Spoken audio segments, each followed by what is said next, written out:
Hello friends, मैं दीपक मौर्य। मेरा YouTube channel टीके ऑनलाइन लर्निंग में आप सभी का स्वागत है। तो कैसे हैं दोस्तों? आशा करते होंगे मस्त होंगे, स्वस्थ होंगे और अच्छे से अपने क्लास को भी कर रहे होंगे। तो चलिए, इसी बीच आज हम लोग क्लास नंबर 3 लेकर आ चुके हैं।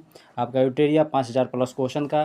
जितने भी आप लोग कॉम्पिटिटिव एग्जाम की तैयारी करते हैं, जैसे बिहार में पुलिस मद निषेध हो गया, बिहार का कोई भी अदर कॉम्पिटिटिव एग्जाम हो गया, या फिर जिसमें भी आपको जीके जीएस अदर स्टेट में पूछा जाता है, तो उन सभी के लिए बहुत ही ज़्यादा बेस्ट आपका ये क्वेश्चन प्रैक्टिस सेट होने वाला है आपका रिवीजन के रूप में। तो चलिए अपने क्लास को स्टार्ट करते हैं। ध्यान दीजिए क्या बोला गया है यहाँ पर। चलिए ध्यान दीजिए यहाँ पर क्या बोला गया आपको कि कुषाण वंश के संस्थापक कौन थे। याद रखिए, कुषाण वंश के संस्थापक कौन थे? याद रखिएगा, कुजुल कड़फिसेस। कुषाण वंश के संस्थापक कौन थे? तो कुजुल कड़फिसेस थे। क्लियर है? कुजुल कड़फिसेस। कुषाण वंश का सबसे प्रतापी राजा कौन था? तो याद रहेगा कनिष्क था। कुषाण वंश का सबसे प्रतापी राजा कौन था? तो कनिष्क था। इसकी प्रारंभिक राजधानी कहाँ थी? तो याद रखिएगा, प्रारंभिक राजधानी पुरुषपुर थी। ठीक है, प्रारंभिक राजधानी कहाँ? पुरुषपुर थी। कुषाण वंश की प्रारंभिक राजधानी कहाँ थी? पुरुषपुर थी। और द्वितीय राजधानी कहाँ थी? मथुरा थी। द्वितीय राजधानी कहाँ थी? तो मथुरा थी। क्लियर है? द्वितीय राजधानी मथुरा। इसने 78 ईस्वी में क्या किया? 78 ईस्वी में शक संवत की शुरुआत की। कब की? 78 ईस्वी में शक संवत की शुरुआत की, जिसका प्रयोग वर्तमान में भारत सरकार द्वारा किया जाता है। याद रखिएगा। ठीक है। इसके दरबार में आयुर्वेद के विद्वान चरक रहते थे। इसके दरबार में यानी कि कनिष्क के दरबार में आयुर्वेद के विद्वान चरक रहते थे। क्लियर? चलिए आगे बढ़ते हैं हम लोग। आगे यहाँ पर ध्यान दीजिए क्या बोला गया यहाँ पर कि बुद्ध चरित्र की रचना किसने की? तो याद रखिएगा, अश्वघोष ने किया। बुद्ध चरित्र की रचना अश्वघोष ने की, जो कि कनिष्क के दरबार में रहते थे। जो किसके दरबार में? तो कनिष्क के दरबार में रहते थे। बुद्ध भी कनिष्क के दरबार, बुद्ध चरित्र भी क्या है की रचना किसने? अश्वघोष ने की थी, जो कनिष्क के दरबार में रहते थे। अश्वघोष भी, और चरक भी कनिष्क के दरबार में रहता था।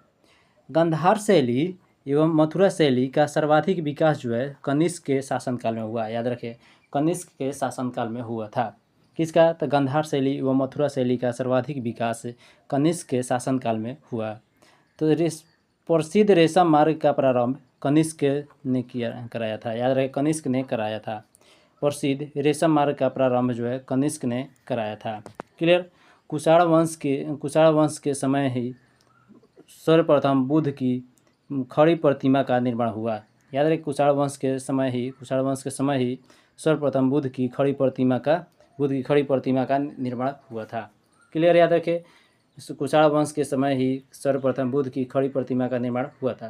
तो कुषाण काल में सर्वाधिक विकास जो वास्तुकला के क्षेत्र में हुआ था। ठीक है, कुषाण काल में सर्वाधिक विकास जो है वास्तुकला के क्षेत्र में हुआ था। क्लियर? चलिए आगे बढ़ते हैं हम लोग। आगे आप क्या आता है, अब हम लोग पढ़ते हैं, देखिए गुप्त वंश के बारे में। ठीक है, तो गुप्त वंश के देखिए, जो भी आपको टॉपिक दिया जा रहा है, जो आपको इम्पोर्टेंट है वही आपको बताया जा रहा है यहाँ पर। ठीक है, तो ये गुप्त वंश का संस्थापक कौन था? तो याद रखिए, श्रीगुप्त था। गुप्त वंश का संस्थापक कौन था? याद रखिएगा, श्रीगुप्त था। तो गुप्त वंश का प्रथम महान सम्राट कौन था? तो याद रखिएगा, चंद्रगुप्त प्रथम था। गुप्त वंश का प्रथम महान सम्राट कौन था? तो चंद्रगुप्त प्रथम था। क्लियर है? आगे ध्यान दीजिए, इसने महाराज धीराज की उपाधि धारण की थी। क्या है? कौन है? यानी चंद्रगुप्त प्रथम ने महाराज धीराज की उपाधि धारण की। इसने गुप्त संवत की शुरुआत की थी। याद रखिएगा, इसने किसका शुरुआत किया था? तो गुप्त संवत की शुरुआत किया था। चलिए उसके बाद आगे बढ़ते हैं। चंद्रगुप्त प्रथम का उत्तराधिकारी कौन हुआ? तो समुद्रगुप्त था। याद रखिएगा, चंद्रगुप्त प्रथम का उत्तराधिकारी कौन हुआ? तो समुद्रगुप्त हुआ था, जो कि चंद्रगुप्त प्रथम का पुत्र था। ठीक है, इसे भारत का नेपोलियन तथा कविराज भी कहा जाता है। यानी समुद्रगुप्त को भारत का नेपोलियन तथा कविराज भी कहा जाता है। क्लियर? कविराज भी कहा जाता है। इसने परम भागवत की उपाधि धारण की। याद रखिए, इसने परम भागवत की उपाधि धारण की। कौन? चंद्रगुप्त, यानी कि समुद्रगुप्त ने। याद रखिए, समुद्रगुप्त ने परम भागवत की उपाधि धारण की। चलिए उसके बाद आगे बढ़ते हैं हम लोग। आगे ध्यान दीजिए, यहाँ पर बोला गया कि इसके दरबार में कवि हरिसेन रहते थे। इसके दरबार में प्रसिद्ध कवि हरिसेन रहते थे।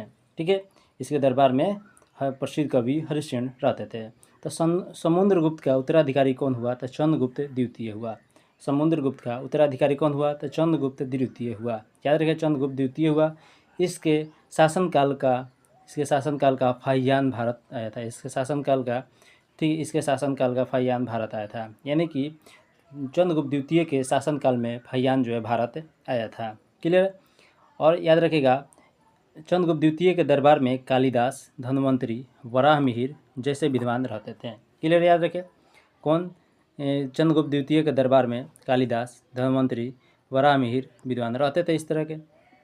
चंद्रगुप्त द्वितीय का उत्तराधिकारी कौन हुआ? था कुमारगुप्त हुआ। याद रखें, कुमारगुप्त हुआ। चंद्रगुप्त द्वितीय का उत्तराधिकारी कौन हुआ? तो कुमारगुप्त हुआ। याद रखें, कुमारगुप्त हुआ।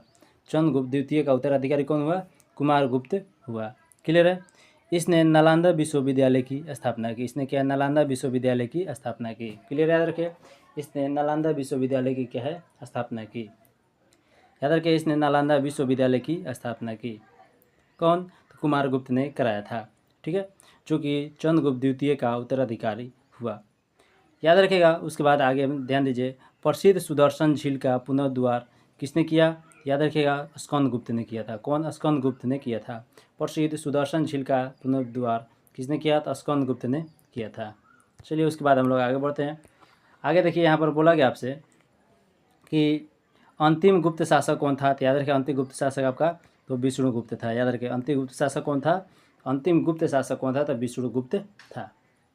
चलिए, उसके बाद आगे ध्यान दीजिए, यहाँ पर आपको बोला गया। अब आते हैं हम लोग पल्लव वंश के बारे में।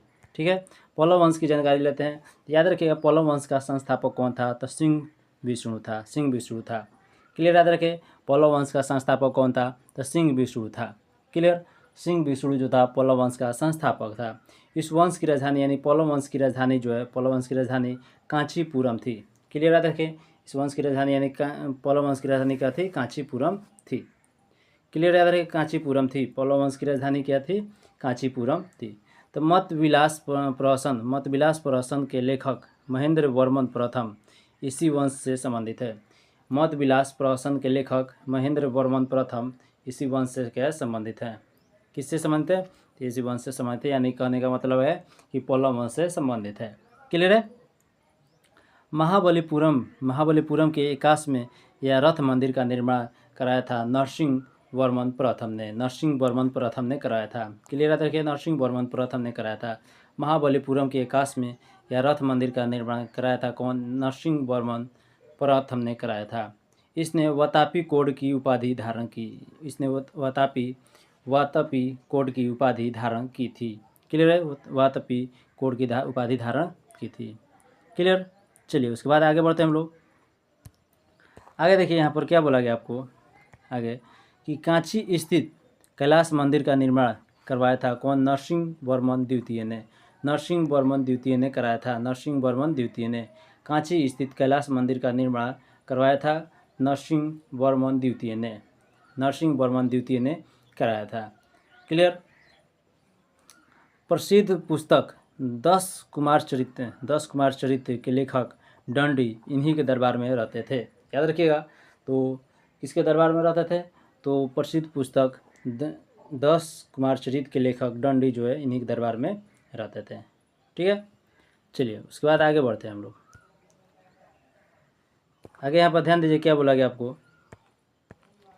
चोल वंश के बारे में अब हम लोग थोड़ा देख लेते हैं कि क्या जानकारी है चोल वंश के बारे में।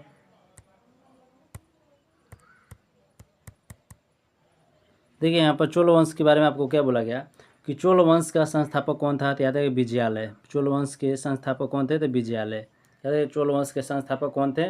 विजयालय। इस वंश की राजधानी क्या थी? तंजावुर थी। तंजावुर थी। क्लियर है? तंजावुर। इस वंश की राजधानी कहाँ थी? तंजावुर थी। इस वंश के शासक राजराज प्रथम ने पहली बार श्रीलंका पर आक्रमण किया। श्रीलंका पर आक्रमण किया। क्लियर? याद रखें, इस वंश के शासक राजराज प्रथम ने पहली बार श्रीलंका पर आक्रमण किया था। इस साम्राज्य का सर्वाधिक विस्तार जो राजेंद्र प्रथम के शासनकाल में हुआ था। किसके शासनकाल में? राजेंद्र प्रथम के शासनकाल में हुआ था। किसका? तो चोल वंश का। ठीक है, और राजेंद्र प्रथम ने गंगैकोंडचोल की उपाधि धारण की। याद रखेगा, राजेंद्र प्रथम ने गंगेय कोड चोल की उपाधि धारण की। स्थानीय स्वशासन इस वंश के प्रमुख विशेषता थी। स्थानीय स्वशासन जो थी इस वंश की प्रमुख विशेषता थी। तो प्रसिद्ध नटराज मूर्ति का संबंध किस वंश से है, तो याद रखिएगा प्रसिद्ध नटराज मूर्ति का संबंध यानी कि चोल वंश से है। क्लियर। अब याद रखिए राष्ट्रकूट वंश के संस्थापक कौन थे, तो दंती दुर्ग। राष्ट्रकूट वंश के संस्थापक कौन थे, दंती दुर्ग। और इस वंश की राजधानी कहाँ थी, तो याद रखिए मानेखेट थी। इस वंश की राजधानी कहाँ थी, तो मानेखेट थी। क्लियर है। चलिए उसके बाद हम लोग आगे बढ़ते हैं।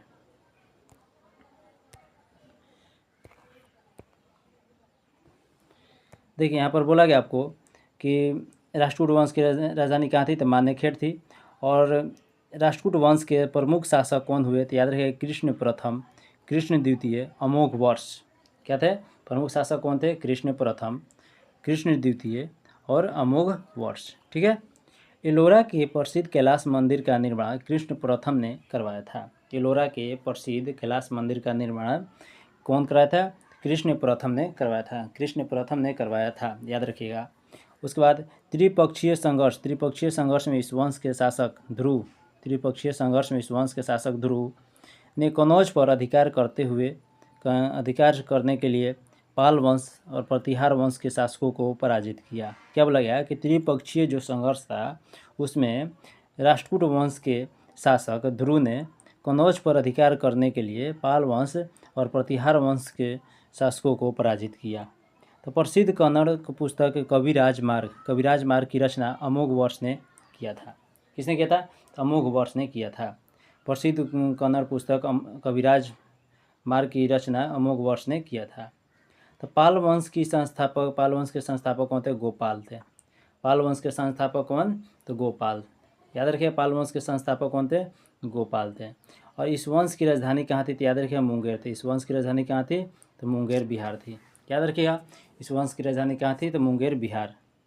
उसके बाद बोला गया प्रसिद्ध उदंतपुरी विश्वविद्यालय की स्थापना, प्रसिद्ध उदंतपुरी विश्वविद्यालय की स्थापना गोपाल ने की। याद रखिए प्रसिद्ध उदंतपुरी विश्वविद्यालय की स्थापना गोपाल ने की।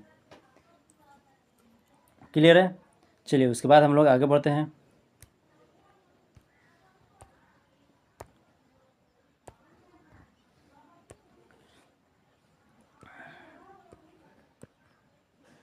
देखिए यहाँ पर आगे आपको बोला गया कि उदंतपुरी गोपाल ने प्रसिद्ध उदंतपुरी विश्वविद्यालय की स्थापना गोपाल ने की थी। तो इस वंश के शासक देवपाल ने उदंतपुरी में बौद्ध मठ का निर्माण करवाया था। किसका, बौद्ध मठ का निर्माण करवाया था। देवपाल ने जावा के शैलेंद्र वंशीय शासक बालपुत्र देव के अनुरोध पर नालंदा में बौद्ध विहार के निर्माण के लिए 5 गांव दान में दिए। 5 गांव के दान में दिए थे। कितने, याद रखिए 5 गांव दान में दिए थे। तो गीत गोविंद के लेखक कौन थे, जयदेव किसके दरबार में रहते थे, तो याद रखिएगा लक्ष्मण सेन के दरबार में रहते थे। किसके दरबार में, लक्ष्मण सेन के दरबार में रहते थे। तो लोहार वंश की स्थापना किसने की थी, संग्राम राज ने किया था। लोहार वंश की स्थापना संग्राम राज ने। और प्रसिद्ध राजतरंगिणी की रचना के कल्हण द्वारा किया गया। किसकी, राजतरंगिणी की रचना कल्हण द्वारा किया गया। क्लियर है। चलिए उसके बाद आगे बढ़ते हैं। अब हम लोग आते हैं, ध्यान दीजिएगा, गजनी साम्राज्य की स्थापना के बारे में। ठीक है, गजनी साम्राज्य की स्थापना के बारे में भी देख लेते हैं। तो ये गजनी साम्राज्य के संस्थापक कौन थे, तो याद रखिएगा गजनी साम्राज्य के संस्थापक कौन थे, तो ध्यान दीजिएगा अल्पतगिन थे। गजनी साम्राज्य के संस्थापक कौन थे, तो अल्पतगिन थे। ठीक है, गजनी साम्राज्य के संस्थापक अल्पतगिन थे। महमूद गजनी सुल्तान की उपाधि धारण करने वाला पहला शासक था। ठीक है, महमूद गजनी सुल्तान की उपाधि धारण करने वाला पहला शासक था। तो महमूद गजनी के दरबार में अलबरूनी, फिरदौसी, फारूकी एवं उत्वी रहते थे। कौन, महमूद गजनी के दरबार में अलबरूनी, फिरदौसी, फारूकी एवं उत्वी रहते थे। गजनी ने भारत पर 17 बार आक्रमण किया था। गजनी ने भारत पर कितने बार आक्रमण किया, तो 17 बार आक्रमण किया। इसने पहला आक्रमण 1000 ईस्वी में, 1000 ईस्वी में तथा अंतिम आक्रमण 1027 में किया था। 1027 ईस्वी में किया था इसने आक्रमण, जो है पहला आक्रमण 1000 ईस्वी में 1000 ईस्वी में तथा अंतिम आक्रमण 1027 ईस्वी में किया। इसने 1025 ईस्वी में 1025 ईस्वी में प्रसिद्ध सोमनाथ मंदिर पर आक्रमण किया। प्रसिद्ध क्या है? सोमनाथ मंदिर पर आक्रमण किया।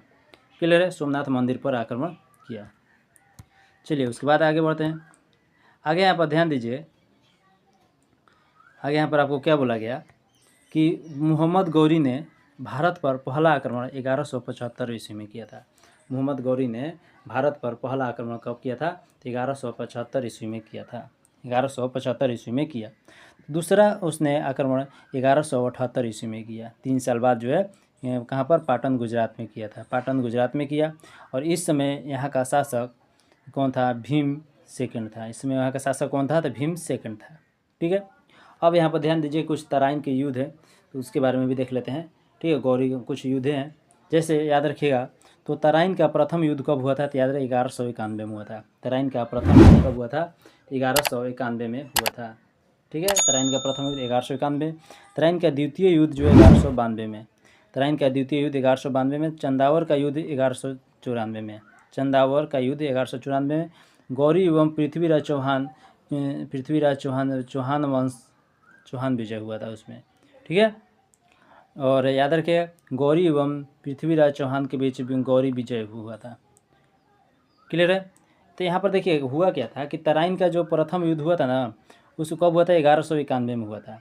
जिसके किसके किसके बीच? तो गौरी और पृथ्वीराज चौहान के बीच हुआ था, जिसमें चौहान विजयी हुआ। और तराइन का द्वितीय युद्ध जो है 1192 में हुआ था। 1192 में, जिसमें गौरी एवं पृथ्वीराज चौहान के बीच हुआ था और परिणाम को गौरी विजय हुआ था। और चंदावर का युद्ध 1194 में हुआ था, जिसमें गौरी और जयचंद के बीच हुआ था, जिसमें गौरी विजय हुआ। क्लियर है? चलिए, और उसके बाद हम आगे देख लेते हैं। आगे देखिए, यहाँ पर बोला गया आपको कुछ अभिलेख और उसके शासक के बारे में देख लेते हैं। जैसे हाथी गुफा अभिलेख। देखिए यहाँ पर बोला गया हाथी गुफा अभिलेख। तो हाथी गुफा अभिलेख के शासक याद रखिए तो कलिंग नरेश खारवेल का समय। हाथी गुफा अभिलेख कलिंग नरेश खारवेल। जूनागढ़ अभिलेख जो है रुद्र दामन। एहोल अभिलेख पुलकेशिन सेकेंड। मंदसौर अभिलेख नरेश यशोवर्मन। नासिक अभिलेख गौतमी बलश्री। भितरी अभिलेख स्कंदगुप्त। क्लियर? तो ये जो आपको अभिलेख हैं वो बहुत ही ज़्यादा इंपॉर्टेंट है, एग्जाम में पूछा जाता है, जरूर याद रख लीजिए। चलिए उसके बाद हम लोग आगे बढ़ते हैं। अब हम लोग अगले क्लास में क्या है, यहाँ गुलाम वंश से हम लोग क्लास को स्टार्ट करेंगे। आज क्लास को इतना ही पेंट करते हैं। चलिए, जय हिंद, जय भारत।